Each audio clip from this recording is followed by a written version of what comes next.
আপনাদের গান শুনবো, কিন্তু বন্ধুর চিঠি আমার হাতে। গোপাল দাস সিঙ্গুর জলাঘাটা হুগলির থেকে লিখেছেন একটা কবিতা, রামধনু মুখ। এর আগে চিঠিতে তো আমরা তালপাতার কথা পেলাম, তালপাতার পাখার কথা। এবারে দেখি বন্ধু কি বলছেন। কতদিন দেখিনি তোমার উজ্জ্বল মুখখানি, রামধনু রঙে মাখানো অপূর্ব সুন্দর অনুভূতি। হৃদয় মন ভরে ওঠে শান্তির পরশে, আবেগ ছোঁয়ায়। জীবন হয়ে ওঠে উজ্জ্বল আলোময় রঙিন। সব কিছু ভালো লাগে। ভালো লাগে জগৎ, প্রকৃতি। ভালো লাগে পাখিদের গান, প্রকৃতির নীরবতা, শান্ত শীতল হাওয়া, মাটির গন্ধ, ফুলের সুবাস। ভালো লাগে সমুদ্রের নীল জল, মোহনার ডাক। ভালো লাগে আকাশ বাতাস, চন্দ্র সূর্য তারা, ছায়াপথ, গ্রহ পুঞ্জ, আলোকবর্ষ মহাশূন্য। যেদিকে তাকাই বোকা বনে যায়। কি অপূর্ব সুন্দর প্রকৃতি, আর তোমার অপূর্ব সুন্দর উজ্জ্বল আনন্দময় পবিত্র মুখ।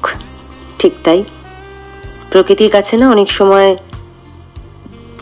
হেরে যাই, আবার কখনো মনে হয় যে আপনি লিখছেন যে বোকা বনে যায়, ওই অবাক হয়ে যাই আর কি। আমার মনে হয় অবাক হই বলেই অনেক প্রশ্ন থাকে মনে, যে যেটা ভাবছি প্রকৃতিকে যেভাবে দেখছি সেটা কি এক? অনেক প্রশ্ন থাকে, অনেক কিছুর উত্তর পাই, আবার অনেক কিছুর উত্তর পাই না। পাই না বলেই প্রকৃতির এই অপার অসীম যে রহস্য বা যে রোমাঞ্চ বা যে জগৎ, সেখানে বারবার ছুটে যেতে ইচ্ছে করে।